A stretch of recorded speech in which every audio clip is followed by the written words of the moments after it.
One spouse earns six figures, the other stays home. Who gets the final say on big decisions? If one person pays all the bills, should they have more control? Money can be power, but should it be? And what about unpaid labor? Let's break down what's fair, what's messed up, and how to make it work. Hey there, I am Paige, and welcome to Nerdonomic, where we talk about geeky money topics. I'm really excited about today's episode because this is something that I talk about a lot, my friends talk about a lot. It's very common in a household to have one person who makes more than the other, like a lot more. And sometimes maybe even somebody who stays home. And there's so much hidden tension involved when this happens. Sometimes the high earner has it go to their head and they feel like they're the one who gets to make all the decisions, and the lower earner feels guilty, resentful, or like financially insecure because of it. Money can create power imbalances, but it doesn't have to.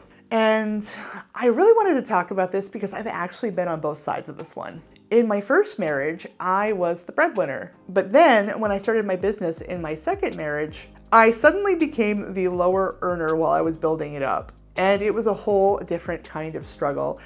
And I'll tell you, I don't know which one was harder. It seems like it would be a good thing to have the pressure off and to have the other person making most of the money. But when I was making crummy money, when I was first building the business, my whole dynamic with Justin, my husband, changed. He would say it didn't matter, but I still felt bad about it. I felt trapped.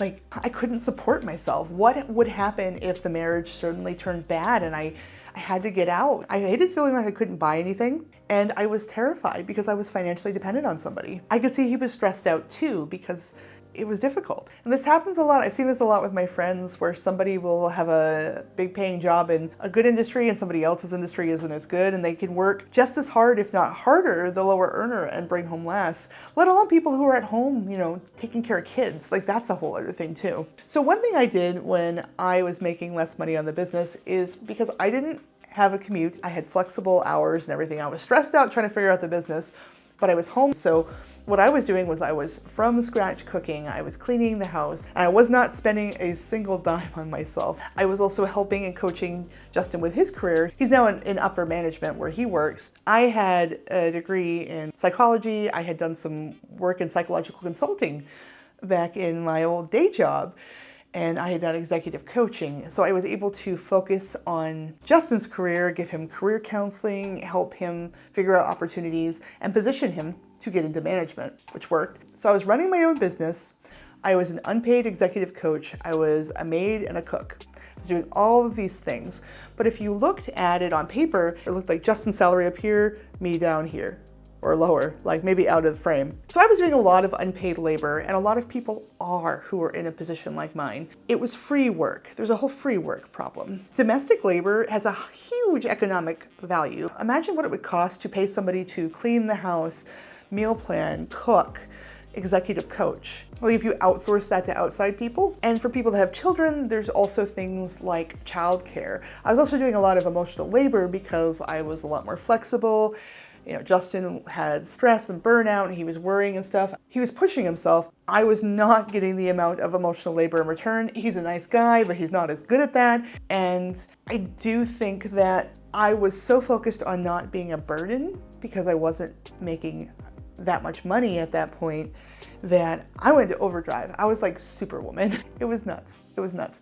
I'm sure he appreciated it, but yeah, it was very one-sided for a while. And the thing is, all the labor I was doing, if it were outsourced, would have cost thousands per month. My friends would remind me of this, but even though I knew this intellectually, I had a really hard time believing it, having it sink in. And it wasn't until my business really took off that things started feeling sane again for me. And you can know this, but there's often a very messy reality and resentments that can spring up. Now, my first marriage, I was on the other side of things. So basically, my ex-husband didn't work for 4 years. And he also spent lots of money. He started smoking and drinking a lot. He bought a hookah once to impress some college girls.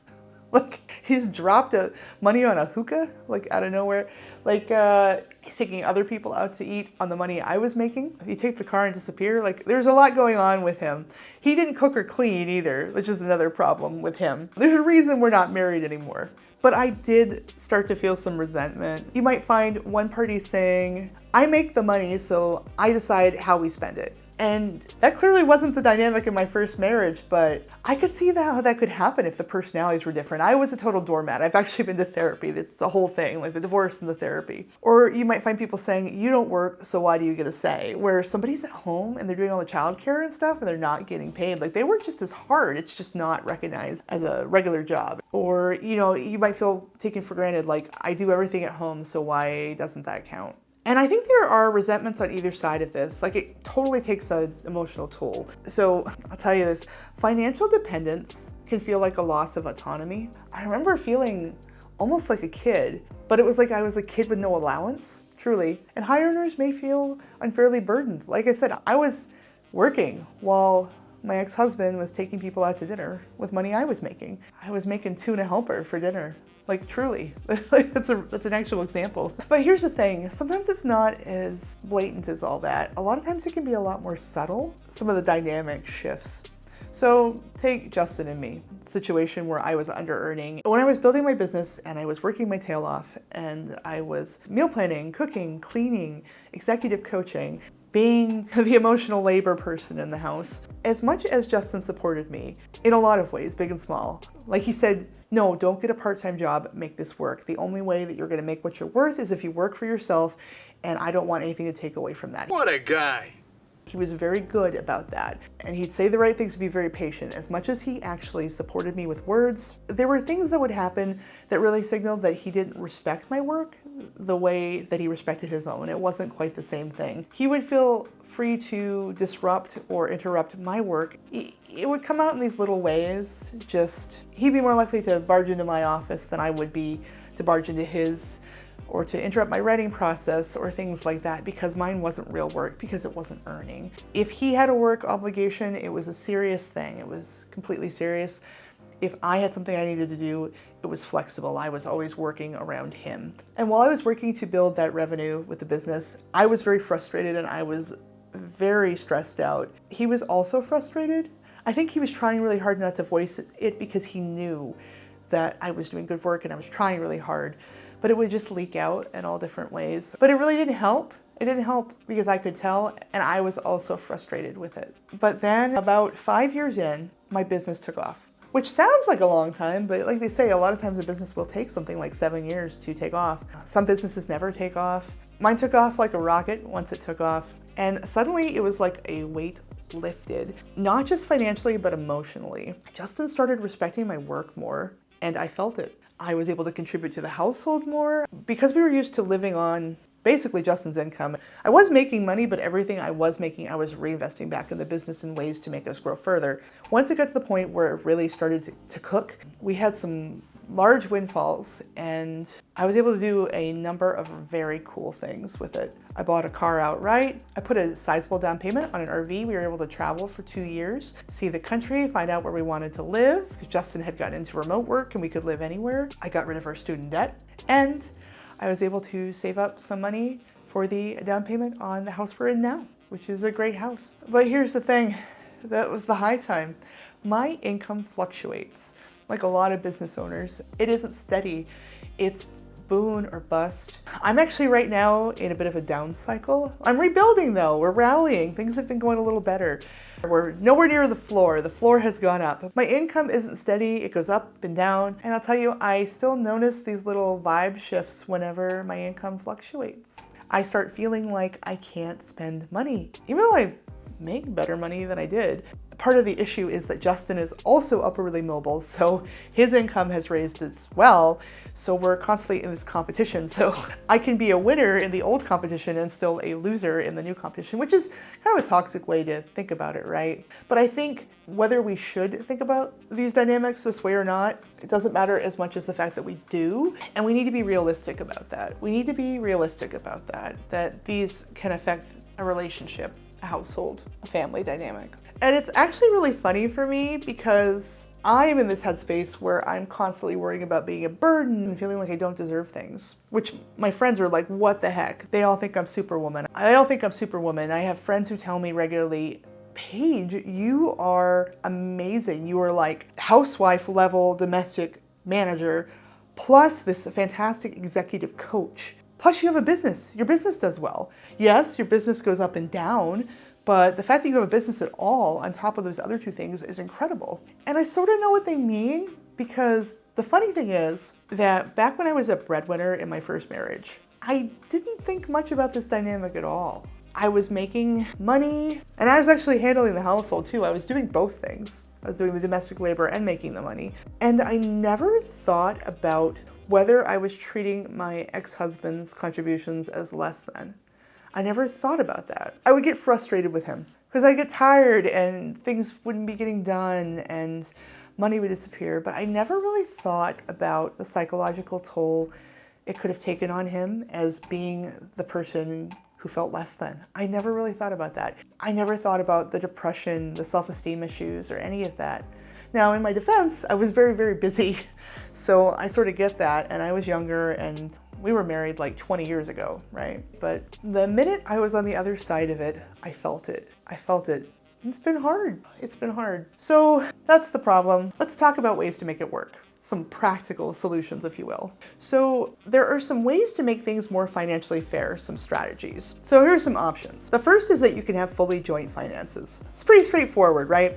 In this model, all income goes into a shared account and both partners have equal access. Another way you can handle this is fully separate finances. So each person manages their own money and you have your own accounts, and then you can take money from your accounts to contribute to your expenses in an agreed upon way. And then finally, you have kind of a hybrid approach, and this is by far the most common. A lot of people find this helpful. So you do kind of a mix of joint and separate accounts. And what you do is that you have the joint account and both partners contribute a percentage of your income to shared expenses. You might prorate it based on what people make. So if you have somebody that makes twice as much, you'll take whatever the expenses are for your rent or your mortgage, your utilities, your cars, what have you, and you'll prorate it. You'll say, okay, well, I pay 2/3 of the bills and you pay 1/3. And then you will take and you will put the money that you make into this joint account to pay those bills, and you will pay it out. And then meanwhile, you each have a separate personal account, and that is full of your money that is your own, whatever that comes out to, and you can use that for spending and purchases. And that's basically how we have managed it in my broke down days. I have my little checking account. It actually worked out really well for us because I had accounts and stuff before we got together. It's my second marriage. So I had my personal checking, and rather than just taking all of it and combining it into a joint, we set up a joint situation together, and then we had like our personal single accounts. Those were already open and we were able to kind of move money in and out. I also have accounts for the business that stay pretty separate. The business accounts are the kind of thing where that money can go towards joint expenses and things like that, but I tend to initiate that. Justin would always consult me because I am the one who does the books for the business. I know where money's going. I know the profit loss and that sort of thing and what I need. So with a proportional split, let's say you've got one partner that makes 100K and one that makes 50K. What you might do is say, okay, we're taking 30% of that and we're putting it in the joint account to pay bills. So the partner that makes 100K would put $30,000 into that account per year. The one that makes 50K would put $15,000 per year, and then that 45K would be used for bills and anything joint. I think what's critical in all of this is to refrain from the allowance framing.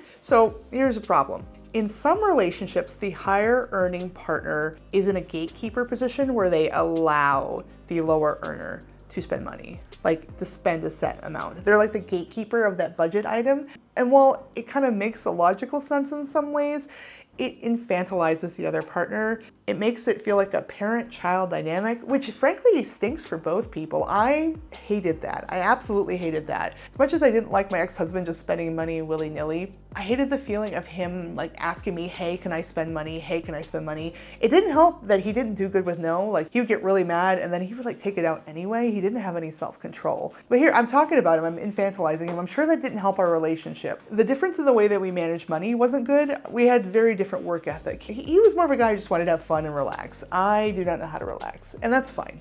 A better approach is transparency and mutual decision making. So instead of one person deciding all the spending, both people can discuss financial priorities together. Justin and I got this habit early on in our relationship, and I'm very glad. At the time, I think we were using Mint as the program. There's different software now, but back then that's what we had, and we would sit down, we had everything all linked up. We had our joint and our separate accounts, and our credit cards and everything, and we sat down and we looked at what we had and what we were spending, because the program would pull it out and categorize it. And we analyzed where we were overspending, where we could be a little bit better with spending, and we talked about it. We talked about what we wanted to achieve. For us, big things were getting rid of credit card debt, getting our student loans paid down, and getting our incomes raised. We talked about all those things. And I think it's also good to have it so that both parties have fun money, regardless of income. Ideally, it would be great if you had the same amount of fun money, if you could split that equally. As I say that though, it's very hard for me as somebody, when I'm not in the breadwinning role, to feel that way. Justin, though, has been very good as a partner. He's always encouraging me to spend a little more on myself.